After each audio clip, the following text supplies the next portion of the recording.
დედამიწაზე ალბათ თითზე იქნება ჩამოსათველი იმ ქვეყნების ნუსხა, რომლებსაც იმ სიმძიმის სამხედრო და პოლიტიკური გამოწვევები გააჩნიათ, როგორც საქართველოს აქვს.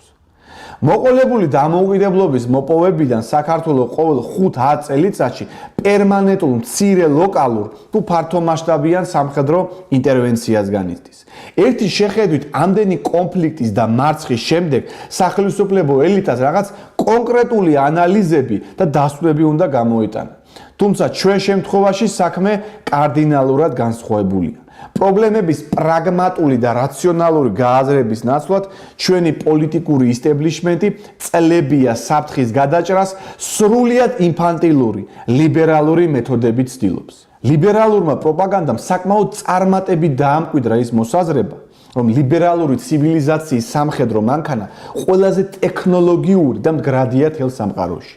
მასები დააჯერეს, რომ თანამედროვე ომი ეს არის ეგრეთ წოდებული კნოპკების ბრძოლა, სადაც საკონტრაქტო წესით დაქირავებული მებრძოლები პლანშეტზე თითის მიჭერით ომობენ და სწორედ ამ კნოპკა სამხედრო მანქანის ზუსტი კოპირებაა ერთადერთი გამოსავალი ჩვენი ქვეყნისთვის. მოდით ჩაუღრმავდეთ საკითხს და უფრო დეტალურად განვიხილოთ, თუ რაში გამოიხატება სინამდვილეში უსაფრთხოების ეს ლიბერალური კონცეფცია. ნამდვილად ასეთი უძლეველია ის, როგორც ამას მისი ადეპტები გვიხატავენ.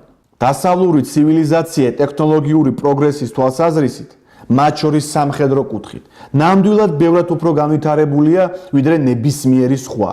თუმცა ამ კოლოსალური ტექნიკური უპირატესობის მიუხედავად, მისი ბრძოლის უნარიანობა ბევრად უფრო შეზღუდულია, ვიდრე ოდესმე ყოფილა.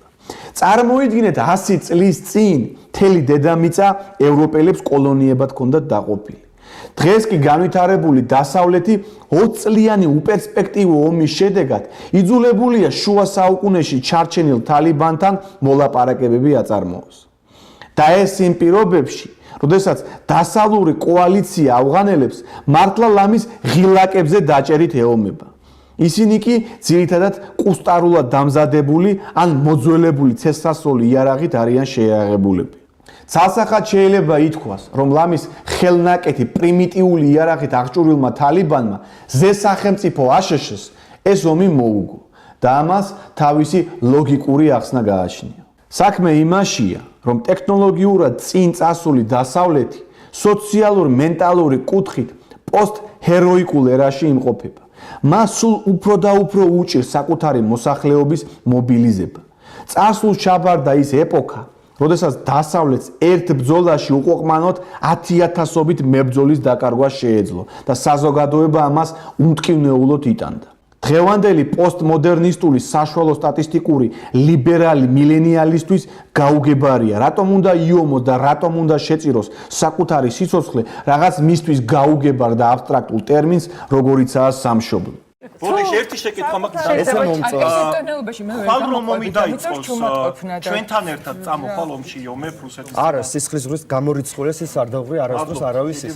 სწორედ ამ რეალობის გამო ვერ იყენებს ლიბერალური დასავლეთი თავის მეცნიერულ უპირატესობას, განსხვავებით თალიბანისგან, რომელიც ტექნოლოგიური სრული პრიმიტივიზმის მიუხედავად ბევრად უფრო შედეგიანად იყენებს საკუთარ იდეოლოგიურად მოტივირებულ დემოგრაფიულ რესურსებს და როგორც არაერთხელ ისტორიულმა გამოცდილებამ დაგვიმტკიცა, ამჯერადაც იდეამ ტექნოლოგიას აჯობა.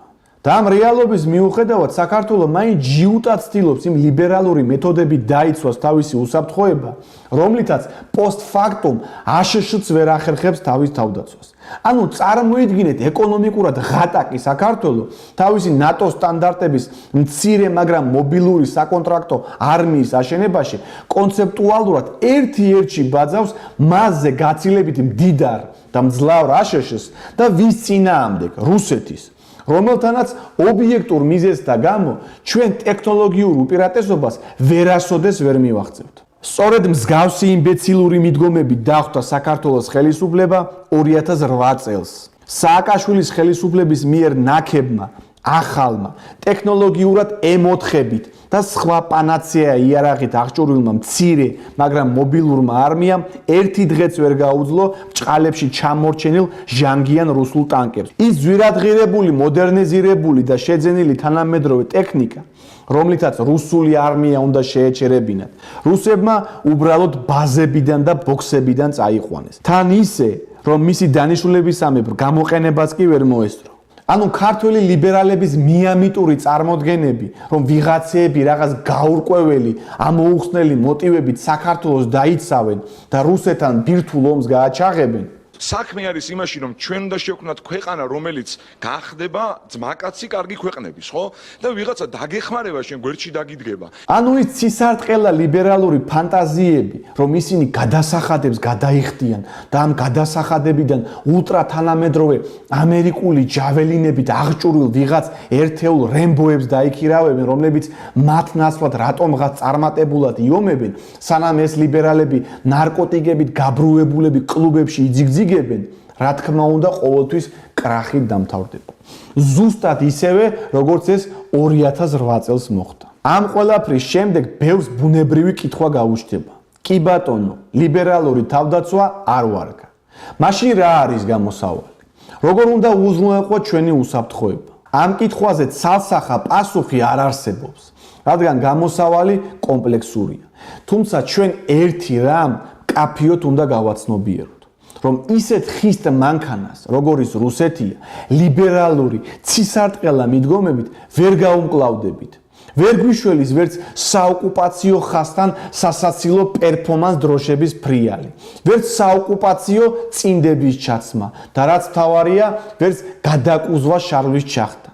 ჩვენ თუ გვინდა უსაფრთხოების თვალსაზრისით მართლა რეალური შედეგი დავდოთ, მაშინ უნდა გამოვიდეთ ამ მოჯადოებული ლიბერალური, სრულიად გაფარჩაკებული პარადიგმიდან და პრობლემას ადეკვატურად უნდა შევხედოთ.